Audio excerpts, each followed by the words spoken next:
Et on se retrouve donc pour l'invité du jour, et ce soir c'est Didier Castex qui est avec nous. Bonsoir. Bonsoir Jolande. Alors merci beaucoup d'avoir accepté de nous accueillir ici dans votre atelier. Alors vous êtes un artiste. Alors est-ce que vous pouvez définir le mot artiste déjà pour je vais voir de ce mot, c'est pas moi de dire ça. Ouais. Je suis de formation un graphiste, ça c'est un terme professionnel qui est un artiste, c'est une subjectivité. C'est un peu plus vague. Je n'aime pas ce mot personnellement parce qu'il est trop galvaudé, il sert à tout et à rien. Artiste, c'est pas moi le dire, je suis un artiste, en tout cas je suis un graphiste professionnel, j'ai passé 25 ans dans les arts graphiques. Et bon, en pub j'en ai marre un peu, je suis un peu âgé, j'ai plus de niaque, puis j'en ai ras-le-bol, c'était vraiment de l'alimentaire, bien que ça m'est plus... au cas par cas, souvent quand même, mais enfin bon. Parce que ça a commencé par les Beaux-Arts, tout ça quand même. Oui, j'ai fait les Beaux-Arts, jeune, j'ai fait art graphique, publicité aux Beaux-Arts.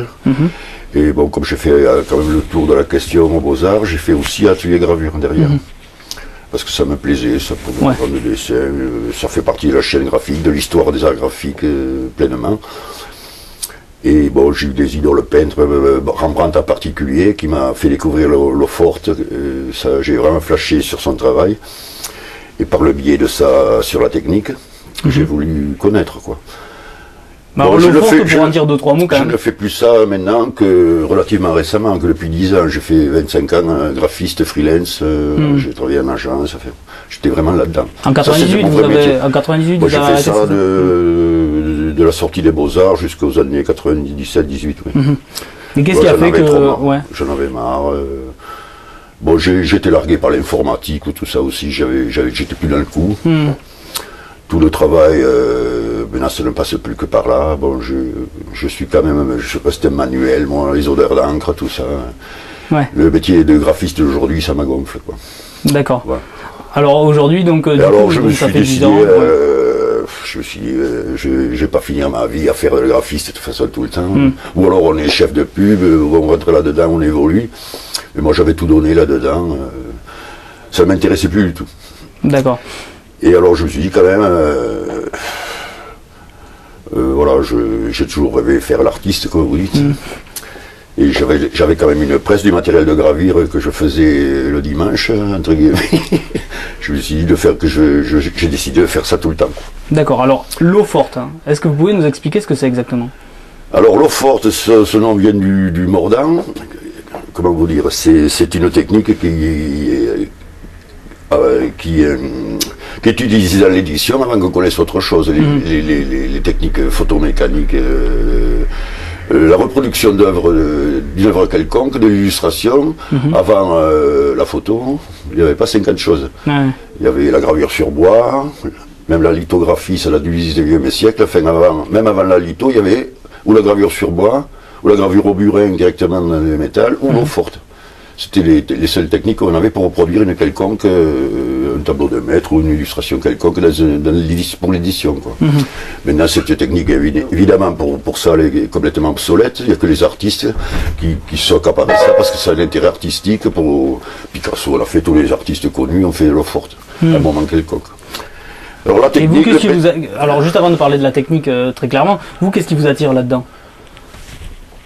Eh bien, les matières qu'on a par cette technique, les possibilités j'aime bien le travail à la plume, vous voyez, les dessins, l'encre de Chine, tout ça. Bon, le truc le plus apparenté à ça, c'est la gravure à l'eau forte.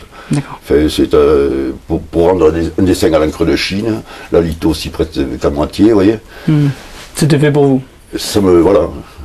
Chaque artiste, il y en a qui préfèrent la lithographie, d'autres la gravure au burin, d'autres la gravure sur bois, la lino, vous voyez, il y a des X techniques.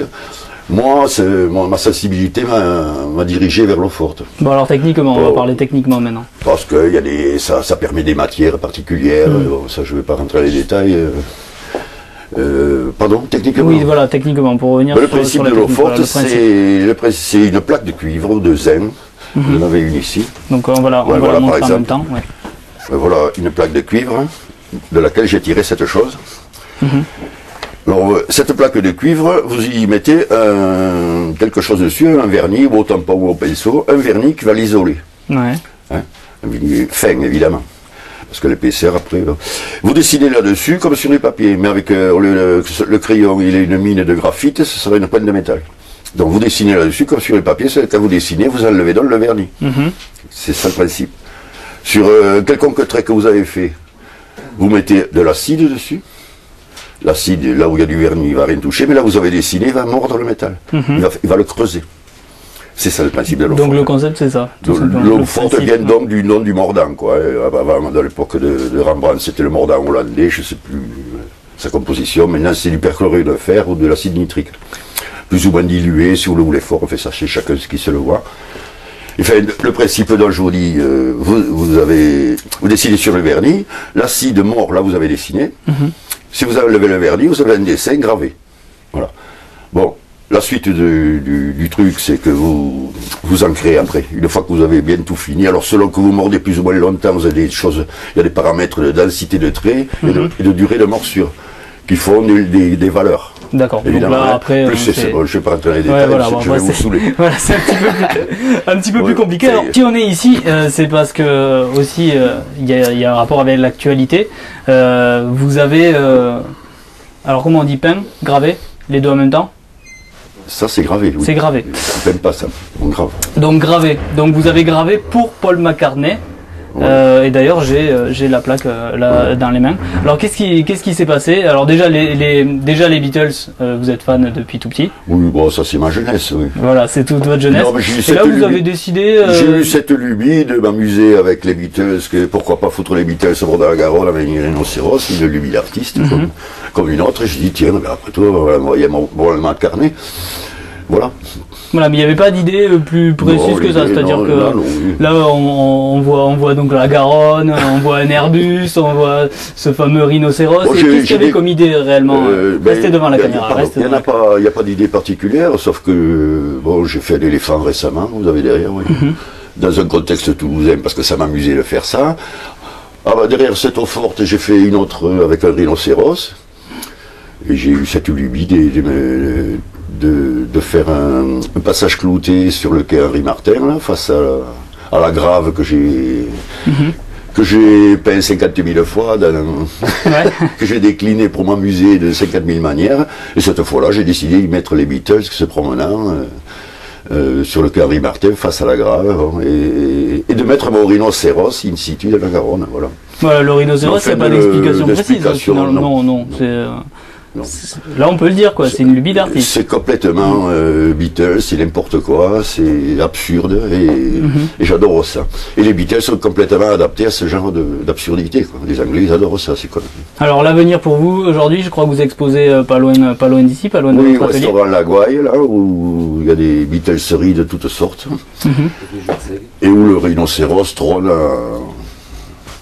D'accord. Sinon, prochaine lubie, puisqu'on parlait de lubie d'artiste. Elle est en cours ou non, je n'ai pas là. Non, je n'ai rien de particulier. Comment vous travaillez exactement? C'est-à-dire, ça vient comme ça? Vous avez des projets sur plus long terme? Comment ça se passe exactement votre travail? Oui, ça vient comme ça. Mais ça dépend, j'ai des commandes, ou j'ai des lubies, je fais de tout, vous savez, je fais pas que ça, je fais des petits logos, j'ai des petites commandes de peinture pour des particuliers. Bon. Non, j'ai pas de méthode particulière. Bon, mais très bien. Eh bien. Écoutez, on vous remercie en tout cas de nous avoir accueillis ici dans votre atelier. Eh bien, avec plaisir. Et bien, avec plaisir, c'est nous. Et on se retrouve, nous, dès demain pour un nouvel invité du jour. Bonne soirée sur Toulouse Info.